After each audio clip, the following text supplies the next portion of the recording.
What lies beneath the surface of our everyday lives? For most of us, the ground beneath our feet is simply dirt and foundation, the unremarkable anchor of our homes. But sometimes, a crack appears a fissure, not just in the earth, but in reality it's self-revealing that the world we know is only a thin layer atop forgotten secrets. This is the story of one man who discovered that the most profound journey he could ever take was not across oceans or continents, but straight down into the dark, silent heart of his own backyard, where the ghosts of the past waited to teach him the true meaning of escape.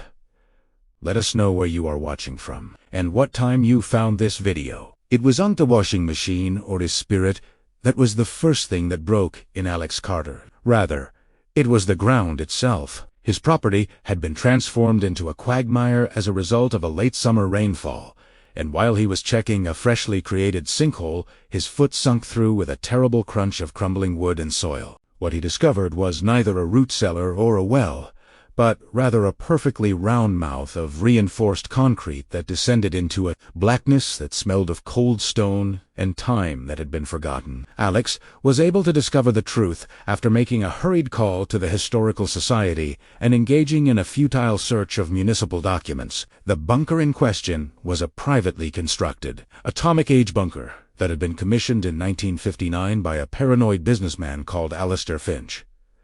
It had been decades since the Cold War had ended.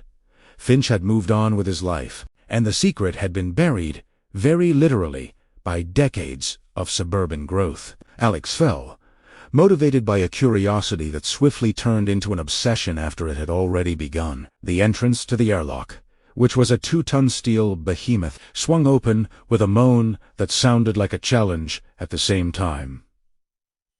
On Teen's side, he did not discover a stale artifact. A time capsule, a testament of apocalypse optimism, was brought to his attention. Amber had frozen the main room, which was a studio apartment designed in the mid-century modern style. There was a control panel that was curved and made of thick veneer. It had controls for a Geiger-Müller counter and a Cadosis Akruber. The furniture was made of slick Danish teak, and the kitchenette was filled with sparkling cans of civil defense sustenance biscuits that had not been opened, as well as a can of coffee from the 1960s that had been vacuum dried. A geothermal-powered generator that, after some fiddling, humped to life powering the lights, and a reel-to-reel tape recorder that was state-of-the-art for 1962, was one of the luxurious amenities that was present in the room. Other amenities were a library of paperback books, including works by As. Heinlein and Ian Fleming, as well as a bunk bed with fine wool blankets. The incessant pings of alerts and the soul-crushing strain of the algorithm were overwhelming Alex, who worked as a graphic designer on a freelance basis at that time. His existence was a cacophony of demands, and it was heard above. It was completely quiet down here, silence that is profound and unsettling. It was not a sudden burst of inspiration that brought about the notion. Rather, it was a slow and determined conclusion. He would not only investigate the bunker, rather, he would live inside of it. On a yearly basis, he would ultimately become the ghost of Alistair Finch, putting not the bunker's integrity to the test, but rather his own. He disclosed to his family and friends that he was about to take a top-secret design job in Scandinavia that included working off the grid. It was a crisp morning in October when he sealed the 2-ton door from the inside. He had also automated his bills and put a covert camera at the entrance to the bunker. When the locking mechanism finally came to a stop, it was the loudest and most conclusive sound he had ever heard. First, there is the honeymoon phase. The first month was filled of happiness. He developed a pattern of behavior. At the beginning of each day, I would do exercises and read a chapter from a Fleming book. Domestic maintenance was performed in the afternoons, which included cleaning the brass fittings, monitoring the air filter, and scrupulously recording his vital signs in a journal that he referred to as the Finch Protocol. He began a project which consisted of utilizing the tape recorder to make an audio journal, and he addressed his notes to Alistair, who had been deceased for a very long time. He would reply, "The coffee is terrible, Alistair," while the hiss of the tape would become a reassuring presence in his presence. "But the silence is exquisite." The unraveling is the second phase. At the end of the 4th month, the stillness started to break. It had become thick and heavy, and it was no longer empty. A faint, repetitive ticking that he was unable to pinpoint, as well as a whisper of air that sounded like a sigh, were among the sounds that he began to hear. As a result, he started spending a lot of time at the periscope that Finch had cleverly constructed. It provided him with a view of his own garden that was like watching a silent movie. A family of raccoons, a cat belonging to a neighbor, and once his own mail carrier, a guy he had known for years, but who now seemed like a figure from a faraway legendary place, were all things that he saw.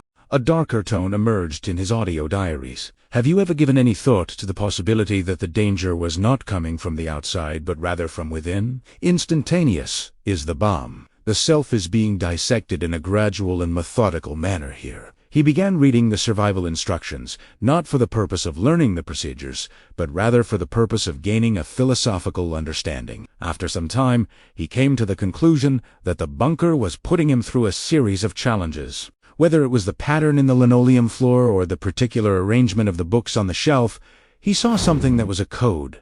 The symbiosis forms the third phase. Around the 8th month, he began to experience a peculiar sense of calm. The unraveling was finished, and a new awareness had grown out of the strands that had been weaved together. No longer did he have the impression that he was Alex Carter, a freelance designer who lived in a bunker.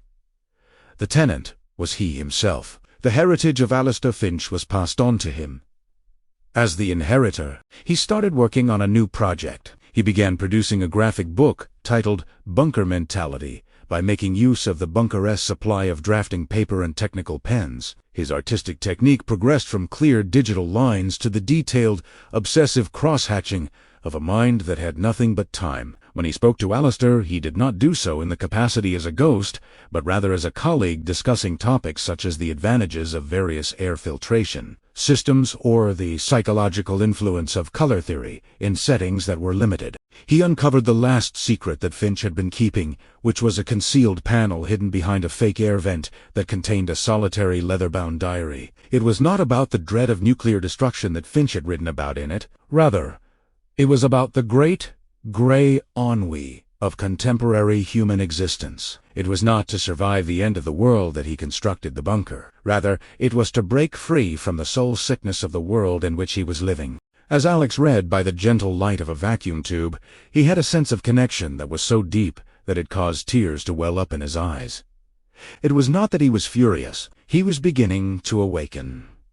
This is the return. The electronic lock on the hefty door finally disengaged with a loud thud on the 365th day of the year. It was not as a prisoner ready to be released that Alex stood before it. Rather, he was a priest who was hesitating at the entrance of the temple. He had lost his weight and seemed paler, and his eyes had taken on a depth that had not been there before. He opened it by pushing it open. He came under attack from the outer world. It was a chemical weapon that smelled like freshly mowed grass. A cacophonous symphony was created by the chirping of the birds. It was unnerving to be in such whole and boundless vastness. After receiving a notice from the camera that he had configured to deliver a Project Complete message, his neighbors gathered around, anticipating the arrival of a shabby... They met a guy who was calm and quiet, and he seemed to pay attention to the pauses that occurred between their sentences. Mr. Alex Carter did not go back to his previous way of life. The Bunker Mentality graphic book, which he published, went on to become a cult classic.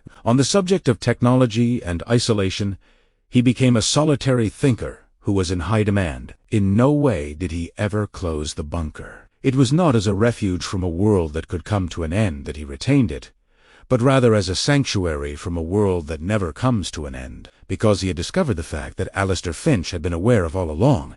The most deep wildness is not where you would expect to find it. When you take a moment to pause, listen, and drop into the still, waiting soil under your own feet, you will discover the one that you are looking for. Pretty amazing, right? There's always something new to learn and uncover every day. If you enjoyed this story and want more mind-blowing facts like this, make sure to like, subscribe, and turn on the bell so you never miss an update.